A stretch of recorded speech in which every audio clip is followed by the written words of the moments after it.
తిరగాలమ్మా కొంచెం side card ఉండరా ఇట్లా ఇట్లా గారు ఎంపీడీఓ గారు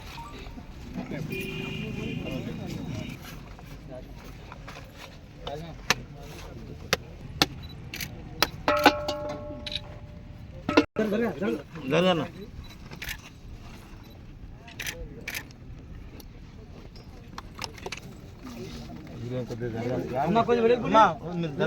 బ్రాడ్ బ్రాడ్ బ్రాడ్ ఇంకా జరుగు ఇంకా జరుగు సరిపోతుంది.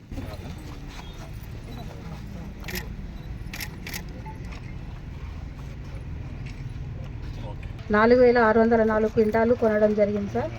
సన్నబడ్లు మాత్రం ఒక 2 రైతులే మాత్రం మనకు రావడం జరిగింది సార్. లాస్ట్ సార్కి ఒక రైతుకి 20,000 బోనస్ పడింది సార్. ఇంకొక రైతుకి 34,000 రూపాయలు బోనస్ రావడం జరిగింది సార్. ఇదే విధంగా అంటే ఈ సంవత్సరం కూడా మనకు రైతులకు ఎలాంటి ఇబ్బందులు లేకుండా వాళ్ళకి కావాల్సినటువంటి వాటర్ ఫెసిలిటీ అంటే వాటర్ సౌకర్యము, తర్వాత కాంట పెట్టడం 4604 క్వింటాలు వేసినాయి సార్. 4604 quintal sir. దొడ్డు రకం సార్. ఏం లేదు సార్, వస్తున్నారు మనకి వస్తున్నారు. గౌరవ పీడీ గారిని మాట్లాడేస్తున్నారు. ఈనాటి వరి ధాన్యం కొనుగోలు ఐకేపీ సెంటర్ని ప్రారంభించడానికి చేసిన గౌరవనీయులు పెద్దలు తెలంగాణ రాష్ట్ర మాజీ ఉప ముఖ్యమంత్రి వర్యులు స్టేషన్ గన్పూర్ శాసనసభ్యులు గౌరవనీయులు శ్రీ కడియం శ్రీహరి గారికి, వేదిక మీదున్న ఎంపీడీఓ గారికి, తహసీల్దార్ గారికి, డైరెక్టర్స్కి, ఏపీఎంకి, ఇక్కడున్న అధికారులకు, మహిళా సంఘాలకు, తర్వాత పత్రికా మిత్రులకు అందరికీ పేరు పేరున ధన్యవాదాలు.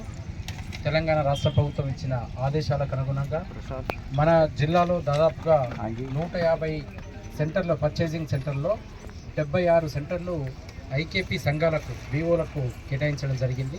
అంటే దాదాపు 50% పైచలకు మహిళా సంఘాలకు కేటాయించడం జరిగింది కృషితోని. సో కాబట్టి ఈ మన గౌరవ శాసనసభ్యులు ఇచ్చిన ఒక నమ్మకాన్ని మీరు తప్పనిసరిగా ఈ సెంటర్ని అద్భుతంగా నడిపి మనం కొనుగోళ్లు గత సంవత్సరం కంటే కూడా మనం ఎక్కువ కొనుగోలు చేసి ఎట్లాంటి ఆటంకాలు లేకుండా చేయాల్సిందిగా, నడిపించవలసిందిగా మీ అందరికీ విజ్ఞప్తి చేస్తూ ఈ అవకాశం ఇచ్చిన గౌరవ శాసనసభ్యుల గారికి మరొకసారి ధన్యవాదాలు తెలియజేస్తూ సెలవు తీసుకున్నాను. ముందుగా ఇక్కడికి వచ్చే రైతుల కొరకు వాళ్ళు ఎండలో వచ్చినా ఎప్పుడు వచ్చినా కూడా కొంచెం నిలబడటానికి, నీడన ఉండటానికి వీలుగా ఇక్కడ ఒక పర్మనెంట్గా నీడని ఏర్పాటు చేయండి. 24 గంటలు నీళ్లు, మంచినీళ్ళు అందుబాటులో ఉండేటట్టుగా చూడండి. ఈ రెండు చాలా ముఖ్యమైనవి. దయచేసి మహిళలు, ఇక్కడ ఈ సెంటర్ నిర్వాహకులు జాగ్రత్తలు తీసుకోవాల్సిందే నేను కోరుతున్నా. ఇక 17% మాయిశ్చర్ ఉంటే సరిపోతుంది. ఆ లోపలనే ఉండాలి తప్ప ఆ లోపల పైన ఉండకుండా చూసుకోండి. తూర్పారబట్టే మిషన్ కూడా మీ దగ్గర ఉందా? తూర్పారబట్టే మిషన్ కూడా తెప్పించుకోండి. రోజు ఇప్పుడేమో ఇంత ఎండ కొడుతుంది, సాయంకాలం కాగానే గాలులు వస్తున్నాయి, వర్షాలు పడుతున్నాయి. ప్రధానంగా మనకు సంబంధించినంత వరకు మీకు వడ్డీ లేని రుణాలకు సంబంధించిన డబ్బులు వచ్చినాయి. అదేవిధంగా మీ మండలానికి ప్రత్యేకంగా ఒక ఎలక్ట్రిక్ బస్ కూడా వచ్చింది. మరి ఈ రెండు కూడా రేవంత్ రెడ్డి గారు ప్రత్యేకంగా మొన్న పోయిన నెల 16 మార్చి నాడు గన్పూర్లో బ్రహ్మాండమైన మన మీటింగ్ పెట్టుకున్నాం. మీ అందరి సమక్షంలో 800 కోట్ల రూపాయల నిధులకు సంబంధించిన అభివృద్ధి పనులకు మనం శంకుస్థాపన చేసుకున్నాం.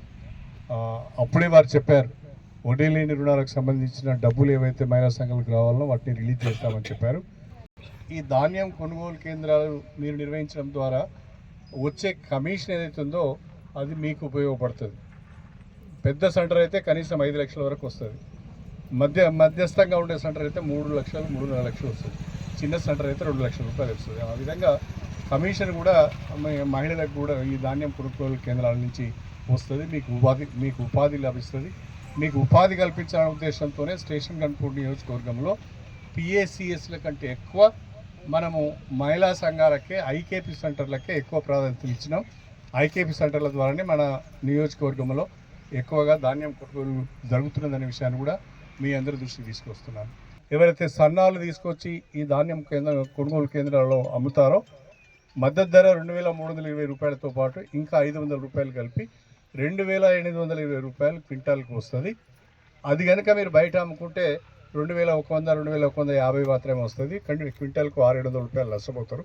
ఇక్కడికి వస్తే మీకు క్వింటాల్కు 600 రూపాయల లాభం వస్తుంది. కాబట్టి ధాన్యం కొనుగోలు కేంద్రాలకే వచ్చి సన్నాలు పండించిన రైతులు అమ్ముకోవాలని బోనస్, ప్రభుత్వం ప్రకటించిన బోనస్ కూడా తీసుకోవాలని చెప్పి నేను ప్రత్యేకంగా కోరుతున్నాను. పడే స్కీమ్ నేను అనుకుంటున్నా ఇక్కడున్న మహిళలందరికీ మీరు ఈ నెల సన్న బియ్యం తీసుకున్నారా? సన్న బియ్యం తీసుకున్న వాళ్ళు చేతులు ఎత్తండి. తీసుకున్న వాళ్ళు మాత్రమే, అంటే దాదాపుగా అందరూ సన్న బియ్యం తీసుకున్నారు. మన ముఖ్యమంత్రి గారు రేవంత్ రెడ్డి గారు సన్న బియ్యం తింటాడు. ఇగో మన పీడీ గారు కూడా సన్న బియ్యమే తింటాడు. ఇటు మన తహసీల్దార్ గారు కూడా సన్న బియ్యమే తింటాడు. నేను సన్న బియ్యమే తింటానా? ఈ నెల నుంచి మీరందరూ కూడా సన్న బియ్యమే తింటారు కదా? తింటారా లేదా? మనందరం కూడా సన్న బియ్యం అంటే ఇవాళ రాష్ట్రంలో, తెలంగాణ రాష్ట్రంలో పేద ధనిక అనే తేడా లేకుండా ప్రతి ఒక్కరం కూడా సన్న బియ్యం తింటున్నాం. మరి ఇంత చక్కటి కార్యక్రమాన్ని ప్రవేశపెట్టిన తెలంగాణ ప్రభుత్వాన్ని, మన ముఖ్యమంత్రి రేవంత్ రెడ్డి గారిని మనం నమస్కారం పెడదామా లేదా? మరి చప్పట్లు గట్టిగా కొడదామా లేదా?